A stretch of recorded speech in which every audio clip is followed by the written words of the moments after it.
This video is made for adult collectors because green and blue Velociraptor for some reason. Slash. Slash. Slash. Oh, shit. Slash may have hit the ground a bit too hard. When we found out the Dinobots were going to be in Age of Extinction, there was so much hype around that. Then the speculation really kicked into gear when we saw the toys and what they looked like, only to find out this one wasn't even going to be in the movie. There were actually 3 that never made it into the film, which is a bit of a shame, but nah. Anyways, this is Age of Extinction Slash, and this is one of the weirdest toys to come out of the weird toy line that was Age of Extinction, because this is technically a Generations toy. Age of Extinction was the first line where the movie toys became part of the Generations subset, and this definitely doesn't feel like it. This thing looks stupid. I like the colors, but the way it wears the kibble, especially on the shoulders and the forearm, basically most of the dinosaur lives in the upper body. And then you look on the back and it's just tail. Like, loads of tail. It's all rubber, but surprisingly it hasn't started showing signs of breaking down. The knight aesthetic is here in the helmet and the feet, but like, not really much else. I can kind of see it in some areas, but it feels like the one Dinobot that doesn't do the aesthetic the best. I do really like how the legs are made of the dinosaur head and neck though. The way that that works is super simple, but also super interesting. And like I said before, I do like the colors, but the Last Night deco I think is just a little bit nicer. But I love loud colors, so I like this, but I do plan on getting the other one at some point. Those though are the most gorilla of gorilla arms. They are buff and hefty, but the elbows are so high up and there's hardly any room to work with here, not to mention how close the shoulder is to the elbow and the shoulder pads. It's very busy up here and it can get kind of annoying. The thigh armor is also very weird. It moves out of the way and all, but it's still strange in how it works and how it looks. There is also a lot of rubber on this, not just the tail, but the bits on the arms, the bits on the shoulders, the parts of the thighs. It's all really soft. The bits above the shoulders can come off and become weird feather axes. Bro thinks he's part of the Wiggles with Mr. Captain Feathersword over here. And even though the robot has all these issues, I still just kind of like it. I'd love to get the Last Night one at TFCon because I think those colors look a little bit better.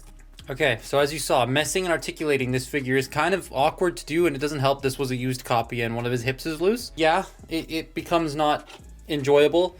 However, it's still kind of clever in a couple of areas. So the head is just a swivel, right? So it just goes left and right and that's it. It can do a full 360, which is nice.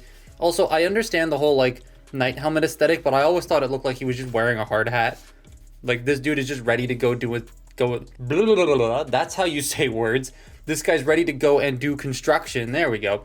The shoulder pads, they are on a hinge here and a hinge here, so they can move out of the way to accommodate the arms, which are on ball joints. They can only go out about that far. You do have bicep rotation. You have that as an elbow. It goes very far the other way, but that's more for dinosaur mode. The wrists can sort of hinge in and out a little bit. Surprisingly, there is, oh, see, that's the loose leg that just came off. He does have a waist joint, which I like quite a bit. Get this back on here, you fucking pieces. Now, these bits, you fold these forward, and then you get that far of leg motion out, and then that far back, and then you have full splits. It does have thigh rotation. However, the ball joint, there's so much play in the ball joint that it moves as well quite a bit before the thigh swivel goes, which is kind of funny to me.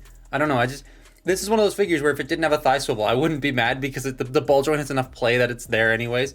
You do get surprisingly 90 degrees of bend at the knee, even though you have all this junk hanging out. And then that's not ankle tilt. That's not, no. All intents and purposes, the ankle is supposed to stay there. The tail also does touch the ground, so if you do need it to help you stabilize the figure in poses, you can, which is cool. But yeah, it's a bit awkward. Like this doesn't tab in at all. This doesn't tab in. These don't tab in. This doesn't tab in. Like nothing actually clips into place. So messing with it can be a bit funky. However, I don't know why you'd want to because it doesn't look good in any pose anyways, except for like this. Which I think this just intimidating enough. I like this, but there's the loose hips going into play. So yeah, the robot has a lot of weird, how do we make a deluxe Velociraptor issues, but I still find ways to have fun with it despite its flaws. The dinosaur mode though is actually kind of neat.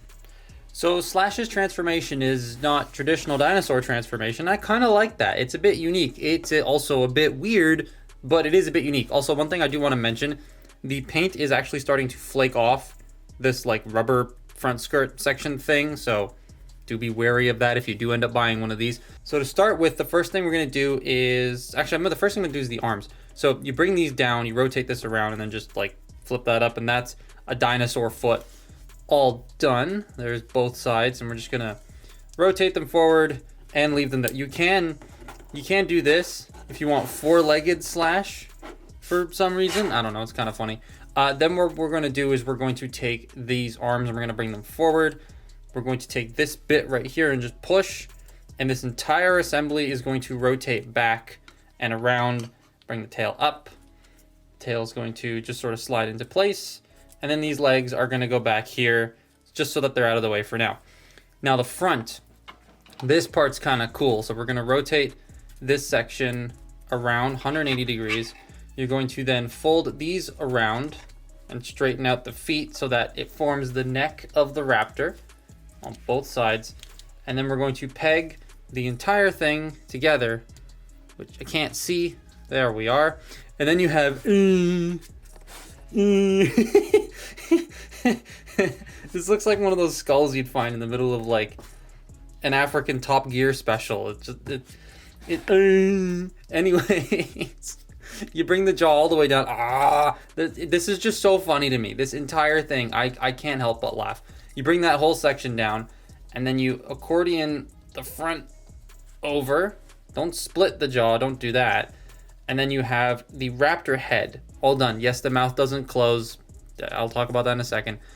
Then you just want to make sure that all of this is sort of like straight and proper.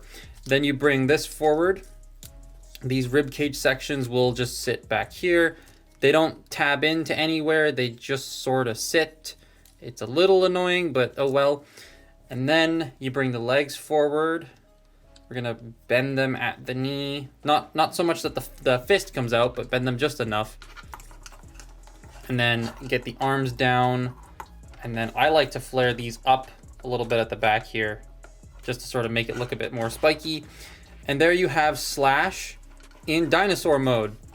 And yeah, this doesn't tab in anywhere, and the mouth doesn't actually close all the way, which is a little frustrating. I wish it could close, but I don't know. I love the dinosaur mode. It's, even though it doesn't tab in, it's still funny to me. It's a very clashy transformation that leads to this actually cool looking raptor mode. It's very pointy and spiky, but it just looks cool. The head is so menacing looking and with a very wide opening jaw. The tail does point down on this copy, and I kind of wish it was going up a bit. The hips also sit slightly odd because of the rib cage, but it's not that big of a deal for me. The articulation in the legs is just the arm articulation with an extra foot thing, and the arms don't do much, but it's a good size for a deluxe, and honestly, I just kind of like it. This toy isn't amazing. In fact, it's not great, but I enjoy messing with it, and if you can get one for like 20 bucks, then I'd recommend it because it's neat. But that's my look at Age of Extinction Slash. Follow me on Twitter and Instagram, and I will see you next time. Bye-bye.